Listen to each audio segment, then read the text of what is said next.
Amados hermanos, feliz día del Señor. El libro de los Salmos, considerado como una de las piezas literarias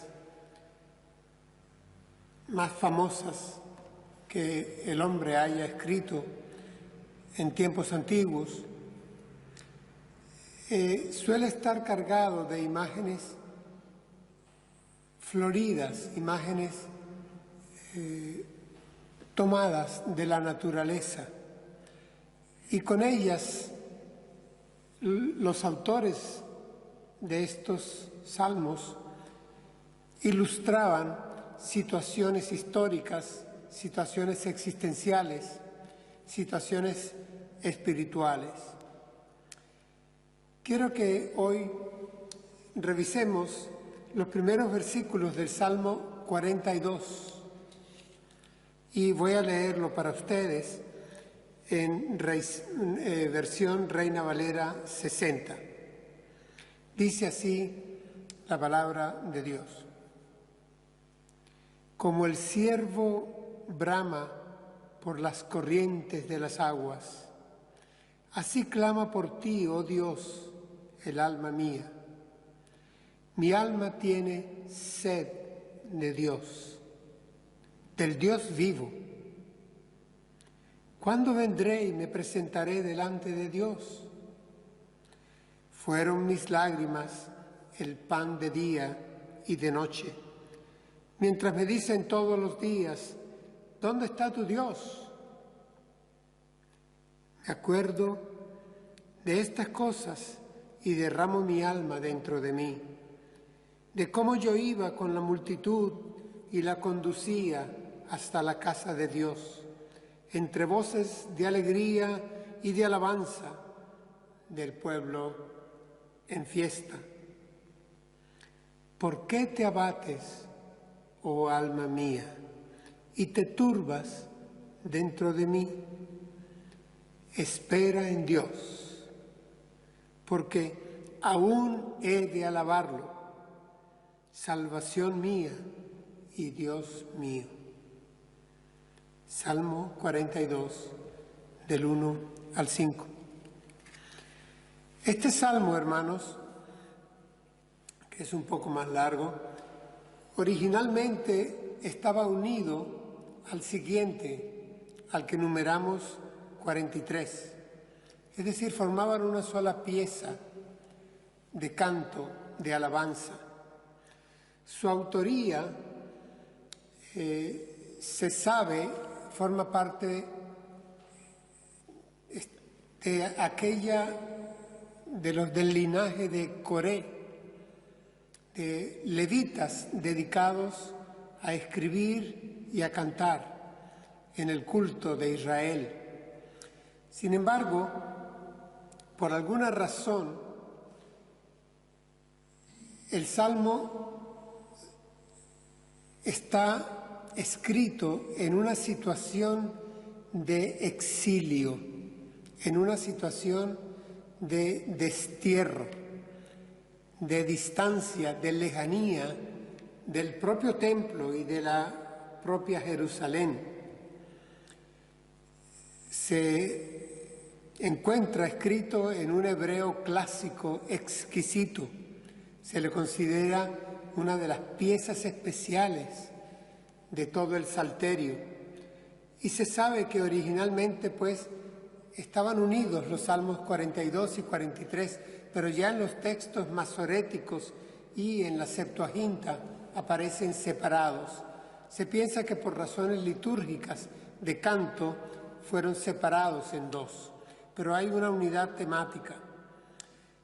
La distancia del templo, aquí para el escritor, para el levita, para este descendiente de los hijos de Coré, significa una distancia para él importante en términos de que le aleja de la adoración en el templo.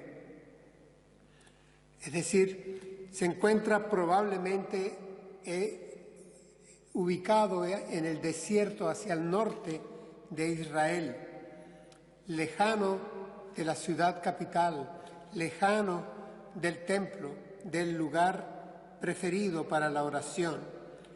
Estaba pues sufriendo el escritor del Salmo una situación penosa, una situación de distanciamiento social. La expresión nos es familiar en estos días. Una situación como de destierro y penosa porque el alrededor, el entorno, quienes lo rodeaban, no compartían su fe, más bien la desafiaban. Así que este salmo nos llama la atención en primer lugar porque encontraremos que el escritor del mismo, el salmista, tiene un afecto especial, entrañable, por la adoración.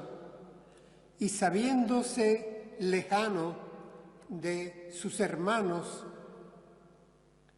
de la congregación y del culto en el templo, le invade la tristeza, le invade el abatimiento y la compara con la sequía, con el estío, con la ausencia de lluvia, de primavera. Por eso he titulado nuestra reflexión para esta mañana En tiempo de estío, en tiempo de estío. Hermanos, nosotros como pueblo de Dios, como Iglesia de Jesucristo, estamos acostumbrados, bien acostumbrados, conservando la costumbre de la Iglesia primitiva desde hace 2000 años de reunirnos como congregación para celebrar culto congregacional el primer día de la semana. Así lo hacían nuestros hermanos en la era apostólica y lo continuaron haciendo por siglos y siglos y siglos, y lo hacemos aún a día de hoy. Hemos apartado un día para nuestra adoración cultural, congregacional, de toda la Iglesia. Y hemos también apartado un lugar que dedicamos para esa adoración, para dar testimonio a la comunidad no creyente y para juntos congregarnos, sentirnos cercanos unos a otros y elevar culto de adoración y de alabanza a nuestro Padre Celestial. Hermanos, todos los seres humanos somos entes gregarios, es decir, tendemos a formar grupos unos con otros, y nosotros los cristianos, los discípulos de Jesucristo, los miembros de la Iglesia de Jesucristo, también lo hacemos.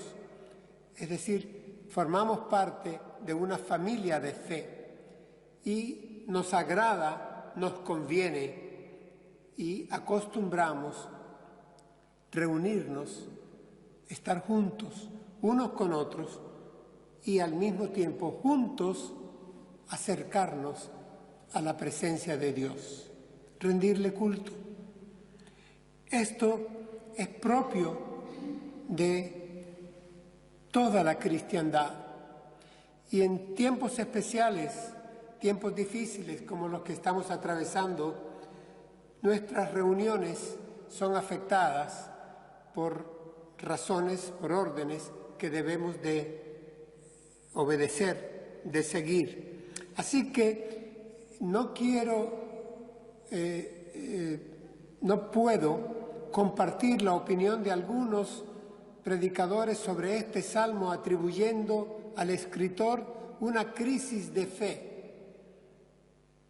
que le lleva a levantarse un autocuestionamiento, una hermenéutica sana revisando la situación, el contexto en el cual nace el Salmo por el Espíritu Santo de Dios desde el corazón de un hombre de Dios, de un hombre de fe.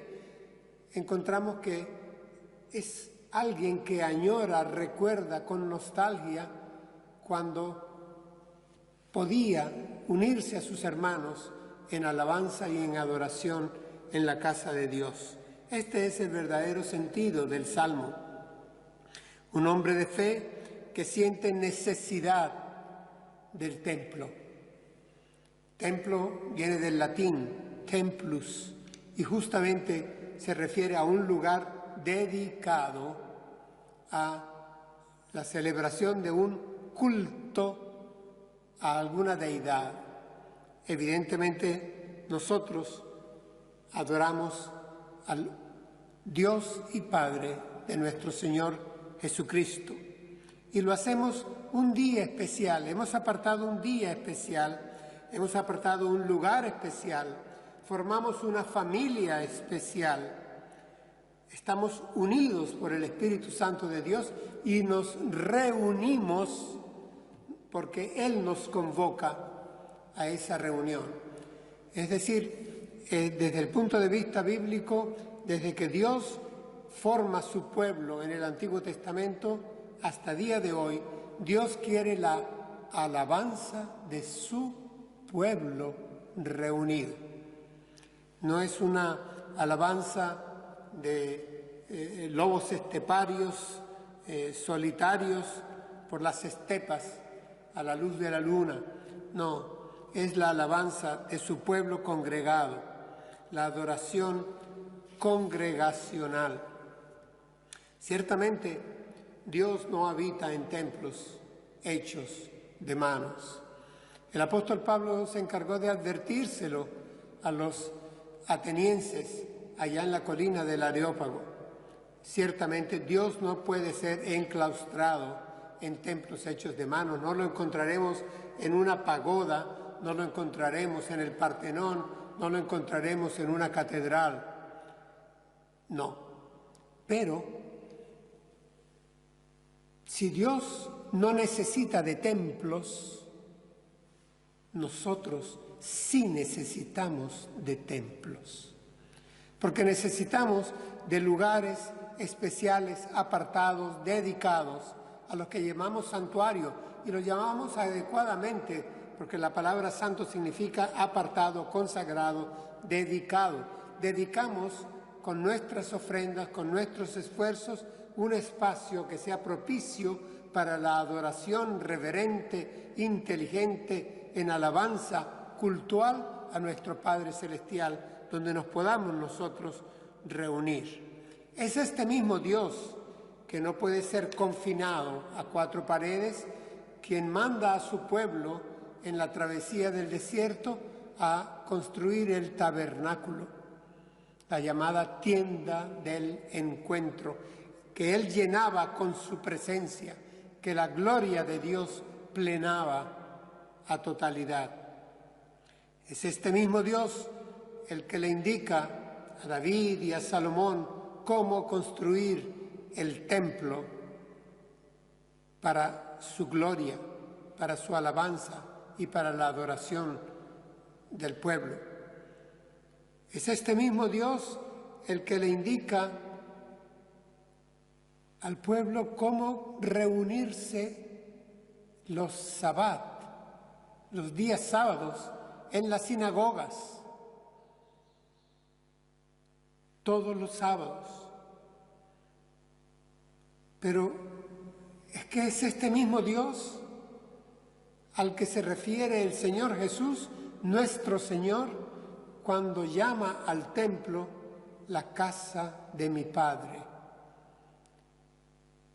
Al templo lo llama casa de oración. Y él asistía a la sinagoga durante toda su juventud, todos los sábados, nos relata el Evangelio como era su costumbre, congregarse.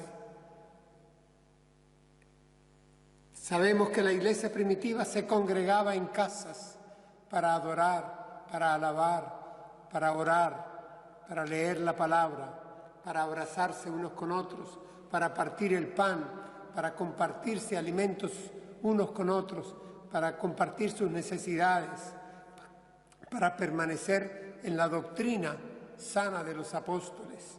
Nos lo relata el libro de los Hechos. Es decir, hermanos, la reunión, la congregación de los hermanos es lo que Dios quiere de su pueblo, de su pueblo.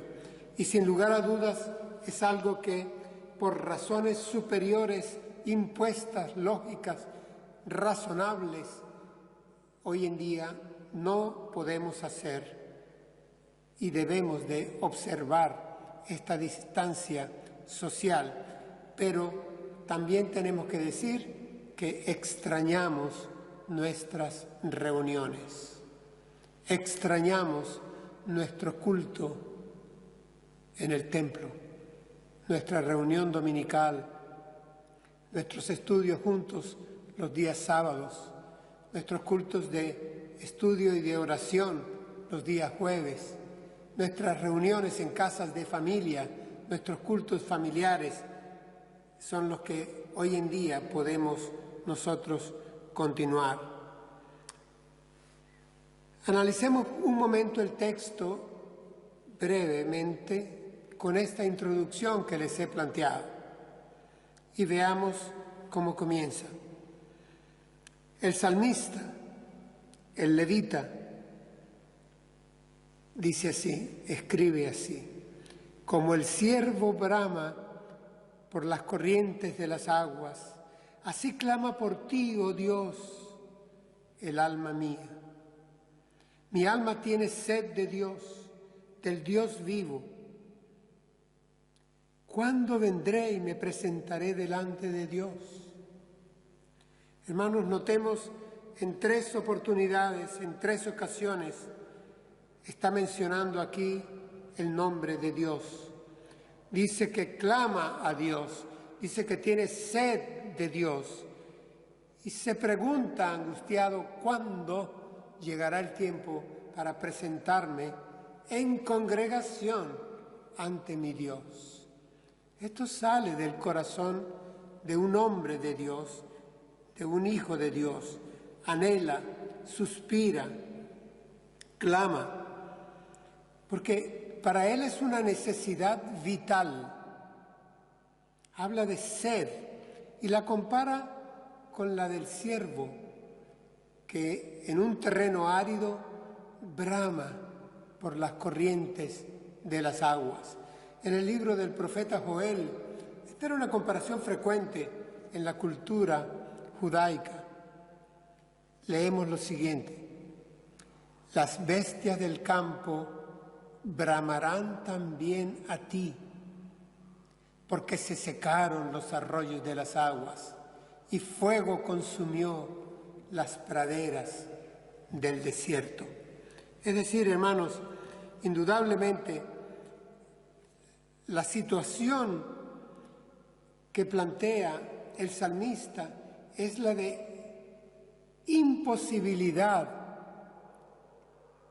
de congregarse para junto a sus hermanos de fe alabar y adorar en culto a Dios.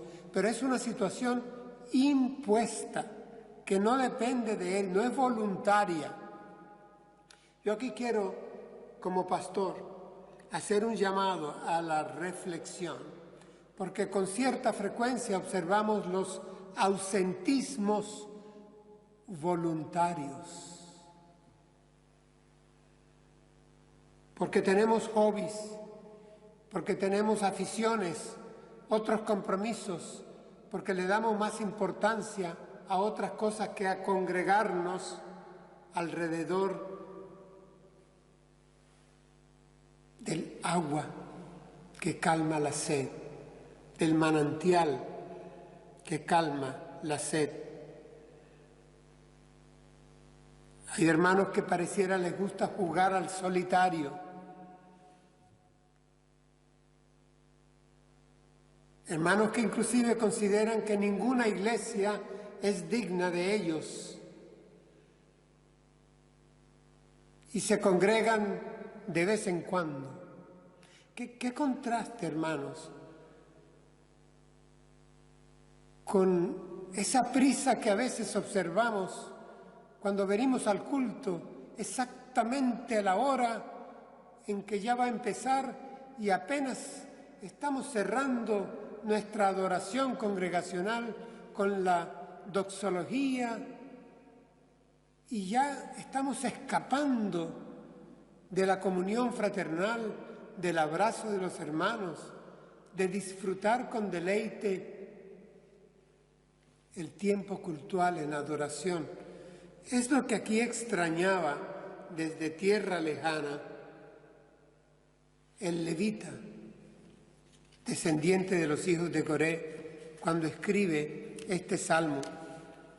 Este es un hombre de Dios que valora el culto, ese culto relacional, en donde juntos, como hormigas de la misma cueva, escribe un poeta venezolano, juntos, como hermanos, como hermanas, como familia de Dios, como cuerpo, y en armonía, como dice el Salmo, elevamos adoración, alabanza, gratitud, tenemos plegaria, ofrendamos, leemos la palabra, nos gozamos en el estudio de la misma. Ese es el culto que el salmista extraña, y ese es el culto que yo creo deberíamos nosotros de extrañar y de apreciar en alto grado, de valorar, de añorar, de disfrutar, de quedarnos algo en él antes y después, no de huir de él una vez termina, no de sentir que es casi hacerle un favor a Dios el venir a él, o un favor a los hermanos el llegar y sentarnos en las bancas. No, hermanos, somos nosotros los siervos sedientos. Queremos saciar nuestra sed de comunión en la presencia del Señor como congregación, como pueblo, no en solitario, viendo un culto por televisión. No es la idea. Me llama la atención que el salmista dice acá, mi alma tiene sed de Dios, del Dios vivo. ¿Y saben por qué tiene sed del Dios vivo? Porque Él está anhelando como siervo corrientes de agua viva. Y solo un Dios vivo puede dar corrientes de agua viva. El Salmo 36, versículo 9, dice exactamente eso. Porque contigo, oh Dios, está el manantial de la vida. En tu luz veremos la luz. Habla del manantial de la vida. El Señor Jesús hablaba de agua que sacia para vida eterna. El que de mí bebe no tendrá sed jamás. Así que, con la analogía del siervo sediento en el lugar desierto, pongamos nosotros al lado la posibilidad de que el culto congregacional, guiado por el Espíritu Santo de Dios, dedicado a nuestro Dios, unidos en armonía, pueda ser también de edificación y sacie nuestra sed como hijos suyos. Él remata la primera estrofa diciendo, ¿cuándo vendré y me presentaré delante de Dios? Hermanos, nosotros sabemos muy bien que Dios está presente en todo lugar. Sí, es cierto. Pero él aquí se está refiriendo cuando quiero que pase esto pronto, este exilio, este tiempo de distanciamiento social, esta ausencia de encontrarme con mis hermanos y juntos en armonía elevar un culto al Padre Celestial, dando gracias, pidiéndole en espíritu y en verdad. Es decir, Él está revisando el factor tiempo y expresando su deseo de que esto pase pronto, de que pronto volvamos a tener nuestro culto congregacional.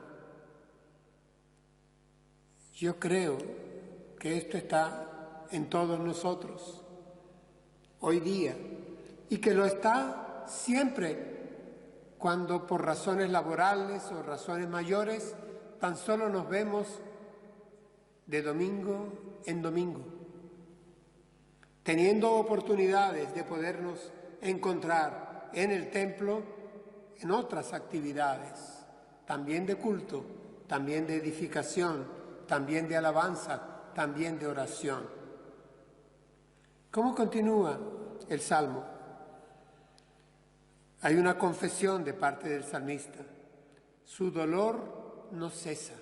Es interesante cómo siente dolor por no poder congregarse con sus hermanos en el culto y rendirle alabanza y adoración al Padre. Dice, fueron mis lágrimas mi pan de día y de noche. Mientras me dicen todos los días, ¿dónde está tu Dios? El salmista reconoce que de manera continua él tiene ese dolor por dentro, es decir, sin pausa, son lágrimas. Y como si fuera poco, afectado por la distancia impuesta, que no es voluntaria, los que están cerca de él, que sí están cerca, lo que hacen es criticarle, enrostrarle. ¿Dónde está tu Dios? Mira la situación en que estás, o la situación en que estamos. Tu Dios te ha abandonado. ¿Dónde está tu Dios? Que se presente Él. Tal vez nos acontezca en estos días. Estamos ausentes de la posibilidad de reunirnos con los hermanos, con nuestros hermanos de fe, de sangre en Jesucristo, para rendir culto. Y tal vez los que tenemos cerca, precisamente, no nos ayudan. Y lo que hacen es que nos cuestionan, ¿dónde está tu Dios? Estamos en soledad, en cierto aislamiento, y lo que nos rodea, ¿qué es? A veces nos rodea la hostilidad y hasta la idolatría, la insensibilidad. El Salmo continúa, son solamente 5 versículos que estamos revisando. Y el escritor, el cantor, escribe, me acuerdo de estas cosas y derramo mi alma dentro de mí. De cómo yo iba con la multitud y la conducía hasta la casa de Dios, entre voces de alegría y de alabanza del pueblo en fiesta. Le vienen los recuerdos felices a la mente. Le vienen los recuerdos de la experiencia pasada, esos gratos recuerdos que lo que hacen es ahondar el dolor, pero son recuerdos que nunca debemos borrar, que debemos de acariciar en la esperanza de que se vuelvan a suceder, de que cese la ausencia. Eran procesiones jubilosas, encuentros, cantos, celebración. Venían al templo, venían a la ciudad de Jerusalén, donde el templo estaba, y venían como pueblo en fiesta, a celebrar el Sabbat. En la iglesia primitiva ya fue celebrar la resurrección. Eso les convocaba en día domingo, el primer día de la semana. Así lo hacemos nosotros también, como pueblo en fiesta. Hermanos, apreciemos ese tiempo, valoremos ese tiempo que ahora, por razones de fuerza mayor, no podemos disfrutar. Y valoremos o evaluemos más bien de qué manera la rutina nos ha hecho subestimar ese precioso don, esa preciosa gracia que nos ha sido concedida de reunirnos como pueblo y adorar como familia. Es un medio de gracia que nos ayuda a mantener la fe, nos robustece en la alabanza, nos ayuda en la necesidad, en el dolor, nos confortamos unos a otros. Evaluemos cómo hemos valorado nuestro tiempo cultural. ¿Cómo termina el Salmo? El salmista se hace una pregunta. Entra como en introspección. Habla consigo mismo y la pregunta es esta. ¿Por qué te abates, oh alma mía, y te turbas dentro de mí? Él se hace la pregunta para él mismo darse la respuesta. Hay una especie de diálogo íntimo, en realidad es un soliloquio, pero la introspección es válida, hermanos, preguntarse no está mal, y es lo que yo les he invitado a hacer en esta exposición. Preguntémonos cuánto valoramos nuestro culto, nuestra reunión cultural de adoración, que ahora, por razones de sequía, en tiempos de sequía, no podemos celebrar. Es importante el diagnóstico, la respuesta a la pregunta, ¿por qué te abates? ¿Por qué te hundes? ¿Por qué te derribas? ¿Por qué te caes? ¿Por qué te deprimes? Y agrega, además, ¿por qué te turbas dentro de mí? Es decir, ¿por qué te agitas? ¿Por qué gimes? ¿Por qué te confundes dentro de mí? ¿Por qué te conmocionas? Es la pregunta que se hace el salmista. ¿Por qué te sientes así? Él va a dar la respuesta. Yo quiero citarles a ustedes al apóstol Pablo cuando escribe segunda carta a los Corintios. Porque, hermanos, como hombres de Dios, como hijos de Dios, nosotros no estamos exentos de tiempos de estío y tampoco estamos exentos de abatimiento o de momentos de turbación. Leamos al apóstol Pablo.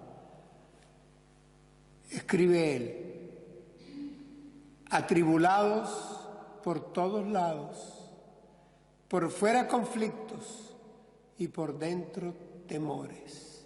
Está hablando de él mismo, en un momento en que no pudo continuar su viaje misionero y cayeron varios del equipo misionero, porque estaban atribulados por todos lados, por fuera conflictos y por dentro temores. Escribe el gran apóstol a los gentiles.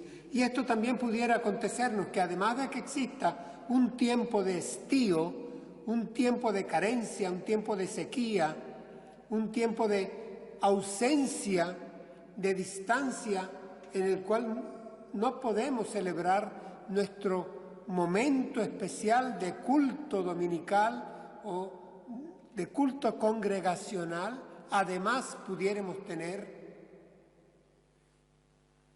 tribulaciones, conflictos, temores. Hermanos, es valiosísimo, es importantísimo que podamos responder como responde y cierra aquí el salmista. Espera en Dios, porque aún he de alabarlo, salvación mía y Dios mío. Así cierra este hombre de Dios. Cierra diciendo, espera, mantén tu esperanza, aguanta, descansa. Y es lo que quiero decirles, hermanos, con esto terminar. Hermanos, aguantemos, mantengámonos firmes, descansemos, confiemos en nuestro Dios, porque aún habremos de alabarle. Es decir, la alabanza continuará.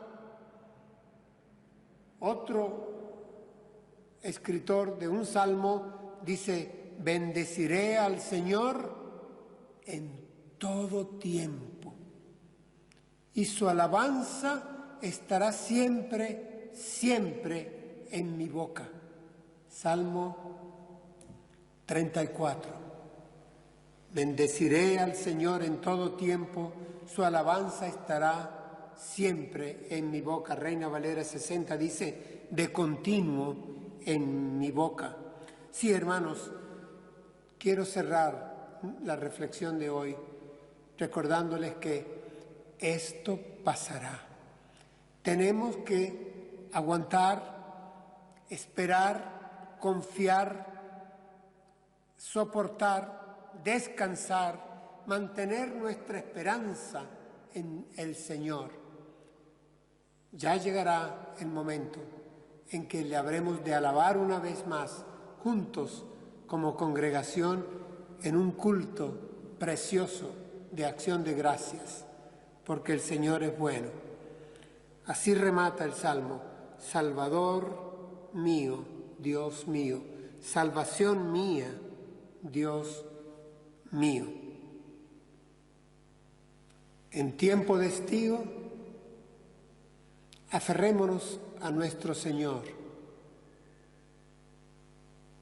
Él está con nosotros.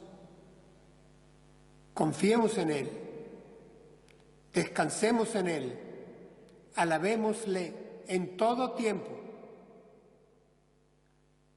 Añoremos, recordemos, porque habrá de volver el momento en el cual nos podamos congregar, nos podamos reunir como familia de Dios, abrazarnos contentos y rendirle culto como congregación. El Señor es bueno, aún en tiempo de estío. Oremos.